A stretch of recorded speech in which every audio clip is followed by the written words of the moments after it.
Hey, oh, hey, it's Mrs. Yao. I'm back with this week's edition of Scholastic News. Our Scholastic News this week is called Up and Away. On a windy day, kites fly through the sky. What makes kites go up, up, and away? All right, be sure to follow along as I read. Make sure you're paying close attention. As you read, think about what makes a kite stay in the air. What makes a kite fly? It's a calm spring day. The air is still. No wind is blowing. It is not a good day to fly a kite. If you hold your kite up and let it go, it will just fall to the ground. Why? It falls because of gravity. Gravity pulls things to the ground. It's what makes a ball come back down after you throw it in the air. Gravity keeps you and everything else from floating in the air. 3, 2, 1, lift off. A kite needs wind to move. If a breeze starts to blow, your kite will rise into the air. That's because of something scientists call lift. Lift pushes things up. Lift makes your hat fly off and up and in the wind. And lift makes your kite fly on a windy day. The wind blows and whoosh, up goes your kite. The right kite. Now your kite is flying high, but if you have the wrong kind of kite, it might just come crashing down again. What helps a kite stay up? A few things make a kite soar. First, it has to be light. If it's too heavy, gravity will just pull it down again. A kite made of thin plastic or fabric will be light enough to stay in the air. Second, a kite has to be strong. The wind can blow the kite really hard and fast. The kite can crash into a tree. The kite has to be strong enough to stay together. Last, it has to be balanced. A kite that's balanced won't tip over and blow too much on one side. One way to make a kite balanced is to make it symmetrical.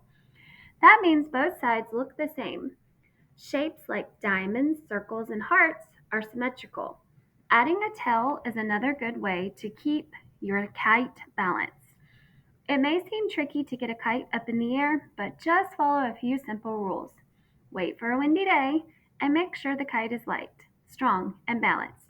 Flying the kite will be a breeze. By Blair Rainsford.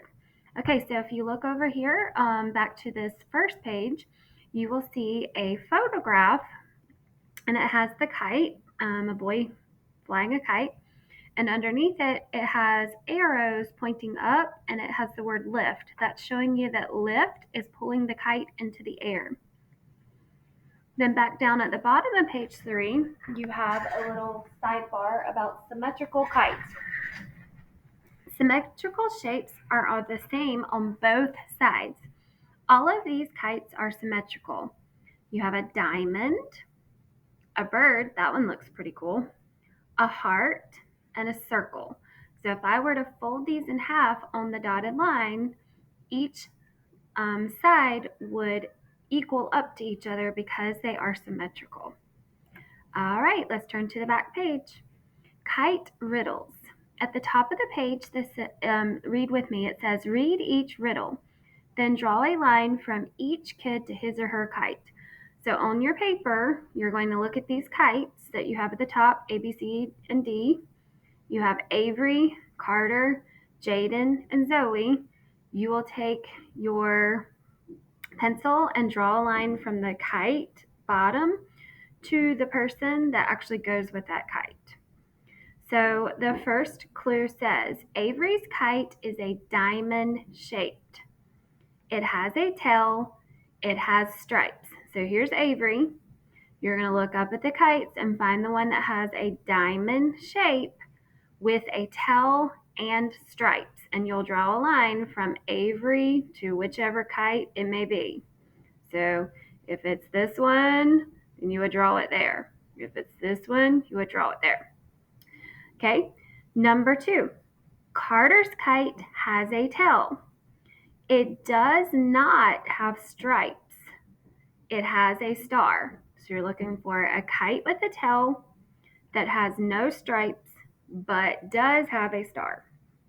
Number 3. Jaden's kite has a smiley face. It has a star. It does not have a tail. So look for a kite that has a smiley face. It also has a star on it, and it does not have a tail. And number 4, Zoe's kite is diamond shaped. So you're looking for another diamond shaped kite. It has a smiley face and it has stripes. All right, no bonus on this one this time. So let's go to the worksheet that goes with it.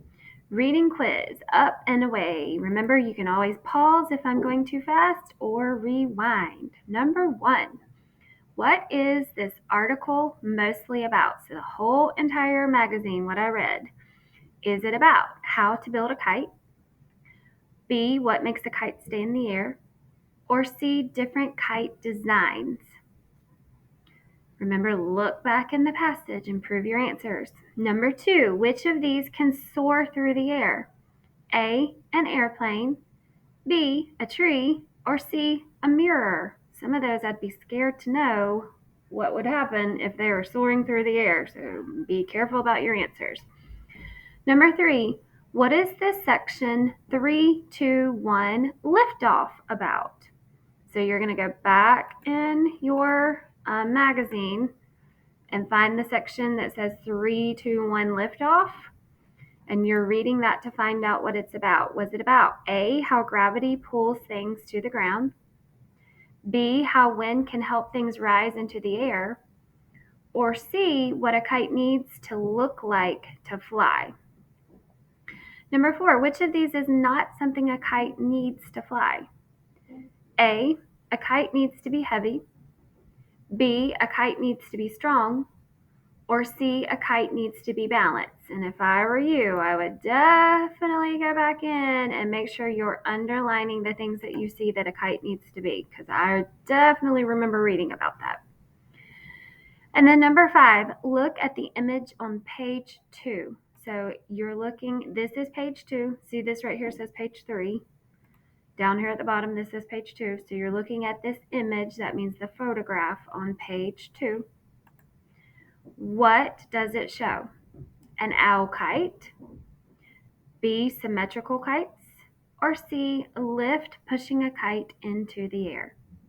Remember, friends, go back, prove those answers, show us how well you're doing at making sure that you're proving all of that to us and finding your answers, and do your very best, and I will see you when I see you. Until next time, bye friends.